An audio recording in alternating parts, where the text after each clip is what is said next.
Assalamualaikum warahmatullahi wabarakatuh. Saya Diana Salsabila dari Universitas Bina Sarana Informatika dengan NIM 43190040. Saya akan mempresentasikan hasil riset Epic Model. Yang pertama ada latar belakang. Iklan efektif secara teoritis adalah iklan yang dibuat secara efektif hanya dengan bermodalkan serangkaian teori. Diharapkan iklan tetap dapat dibuat sejelas mungkin dan efektif. Sedangkan iklan efektif faktual dibuat berdasarkan fakta atau real. Di sini ada permasalahan membuat iklan menjadi tidak efektif, yaitu iklannya yang terlalu panjang atau bisa dibilang terlalu lama, sehingga audiens saat menonton iklan menjadi bosan. Hal ini memberikan imbas pada tingkat efektivitas iklan menjadi semakin menurun. Ada lanjut kajian pustaka. Yang satu, marketing mix. Suatu strategi pemasaran yang menekankan tentang bagaimana cara menjual produk yang seefektif mungkin berdasarkan data yang diperoleh dan dikumpulkan, agar proses penjualan berjalan lancar. Ada promotion mix, kombinasi dari komunikasi non-personal dan komunikasi personal untuk mengkomunikasi nilai pelanggan secara persuasif dan membangun hubungan pelanggan selama jangka waktu tertentu. Terus ada periklanan. Periklanan adalah bentuk komunikasi tidak langsung yang didasari pada informasi tentang keunggulan suatu produk, yang disusun sedemikian rupa sehingga menimbulkan rasa menyenangkan yang akan mengubah pikiran seseorang untuk melakukan pembelian.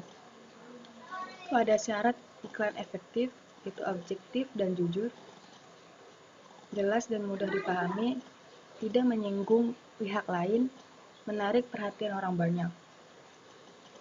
Lalu ada Epic Model. Model pengukuran efektivitas iklan untuk mengukur dampak komunikasi dari suatu iklan ditinjau dari 4 dimensi kritis, yaitu empati, persuasi, empatik, dan communication. Lanjut ada metode riset. Metode riset ada data primer dan data sekunder.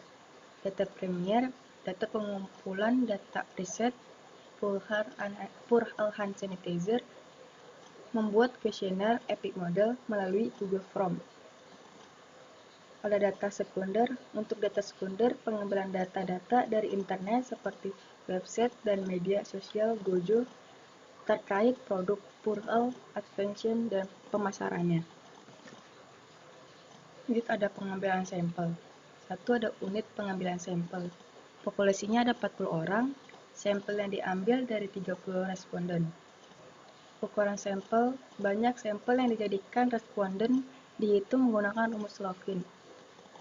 N kecil ukuran sampel, N besar ukuran populasi, dan E kelonggaran kesalahan dalam mengambil sampel 5%. Sini ada rumusnya. N itu rumus ukuran sampel, itu ukuran sampelnya ada 32. Jadi 32 per 1 tambah 32 dikali 5%. 5%-nya E sama dengan 32 per 1 ditambah 32 dikali 0,0025 dan hasilnya 29,62. Digenapin jadi 29. Jumlah besar sampel menurut rumus Lovin sebesar 29 orang. Lalu ada prosedur pengambilan sampel. Sampel diambil secara acak. Siapapun konsumen yang ada di pasar mempunyai peluang besar untuk dijadikan responden. Terus ada deskripsi objek penelitian. Purl merupakan salah satu sanitasi terbaik yang dipercaya dan digunakan banyak di rumah sakit.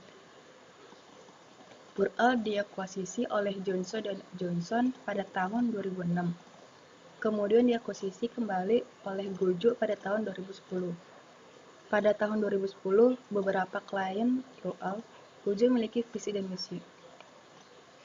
Visinya menjadi perusahaan yang mewujudkan impian masyarakat terbebas dari kuman dan bakteri hingga 99,99% dengan hand sanitizer Purl Advention secara cepat tanpa menggunakan air dan praktis. Yang kedua ada misi meningkatkan kesadaran tentang kebersihan tangan. Mengedukasikan kaum milenial betapa pentingnya kebersihan tangan. Mengajarkan bagaimana menggunakan hand sanitizer dengan baik dan benar. Dan terakhir, memberikan produk dan layanan yang berkualitas tinggi. Itu ada deskripsi karakter responden. Dari jumlah jenis kelamin yang terbanyak adalah perempuan, yaitu sebanyak 22 responden, dan laki-laki sebanyak 10 responden dari 30 jumlah responden. Itu ada usia, jumlah terbanyaknya adalah 18-22 tahun, sebanyak 32 responden. Lalu ada pendidikan terakhirnya, jumlah responden terbanyak ada SMA atau SMK sebanyak 31 responden, dan perguruan tinggi 1 responden dari 32 responden. Lalu ada biaya yang dihabiskan setiap bulan, jumlah responden terbanyak adalah kurang 500, yaitu sebanyak 17 responden, sedangkan 500 sampai 1 juta sebanyak 8 responden. Pembahasan hasil penelitian. Yang pertama ada empati. Jadi di sini ada X1 itu empati 1. Jadi sangat setuju kan lebih buruk. Jadi bobot semakin buruk, bobotnya semakin kecil. 0 itu empatinya 0. Yang pertama empatinya 0, yang kedua empatinya 1, yang ketiga empatinya 25, dan keempat empatinya 6. Terus X empati 2, yang nolnya 0, yang pertamanya 0, yang keduanya 1, dan yang ketiganya 25, dan keempatnya 6.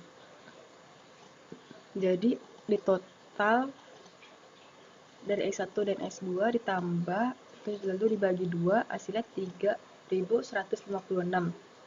Jadi posisinya itu ada di CE. Di CE itu artinya cukup efektif. Jadi empatinya itu dari menarik perhatian para responden itu menyatakan bahwa iklan Purell itu cukup efektif. Yang kedua adalah persuasi. Sama kayak empati. Jadi P1 itu 0, semakin buruk semakin bobotnya semakin kecil. Cuma 0, 0, 0, yang pertama 0, yang kedua 3, yang ketiga 26, yang keempat 3. Persuasi 2-nya 0, yang satunya 2, yang keduanya 6, yang ketiganya 21, yang sangat setujunya yang keempatnya 3. Sama, jadi P1 sama P2 ditambah dibagi 2. Hasilnya 2890.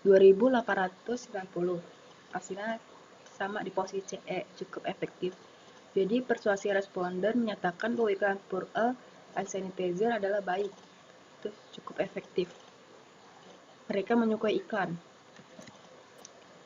Lalu ada impact. Impact I1 itu 01, satunya 1, 2-nya 7, 3-nya 21, 4-nya 2. P2-nya 0, 0, satunya 0, 2-nya 9, 3-nya 20, dan 4-nya 3. Jadi ditambah E1 tambah E2 dibagi 2, hasilnya 2749. Posisinya di CE, jadi cukup efektif. Jadi impact respondennya menyatakan bahwa iklan Purell itu cukup efektif. Yang terakhir ada komunikasi. Komunikasi ada 3. C1-nya 0-nya 0, 1-nya 0, 2-nya 6, 3-nya 22, dan 4-nya ada 4. X2 komunikasi 2-nya 0-nya 0, 1-nya 0, 2-nya 1, dan 3-nya 23, dan 4-nya 8. Komunikasinya ketiganya 0-nya 0, 1-nya 2, 2-nya 1, 3-nya 25, 4-nya 6. Jadi dibagi komunikasi 1, komunikasi 2, ditambah C1, C2, C3, komunikasi dibagi 3. tiganya itu dari komunikasi 3. Lalu hasilnya 3096. Posisinya di CE. Jadi komunikasi responden menyatakan bahwa iklan Purl itu cukup efektif. Nah, di sini empatinya itu 3156, persuasifnya 2890, impactnya 2890, dan komunikasinya 3096. Kesimpulan dan rekomendasi. Iklan Purl Halvensen empati dibilang cukup efektif, rata-rata 3156, persuasinya sama cukup efektif 2890, dan impactnya sama cukup efektif 2890, dan iklan komunikasinya cukup efektif juga 3196. Jadi kesimpulannya, maka iklan Purl Halvensen dalam epic mode rata-rata cukup efektif. Dan rekomendasi.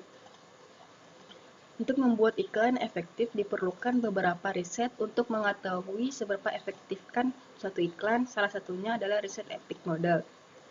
Epic model sangat penting bagi siapa saja yang ingin membuat iklan efektif. Akan menentukan seefektif apa iklan yang sudah kita buat. Jika Gozo mengizinkan iklan Purl menjadi efektif, maka Gozo harus melakukan riset epic model terlebih dahulu agar iklan yang mereka buat menjadi lebih efektif. Maka konsumen akan tertarik dengan produk Purl hand sanitizer dan semakin meningkat pula penjualan. Sekian dari presentasi dari saya, kurang lebihnya mohon maaf. Assalamualaikum warahmatullahi wabarakatuh.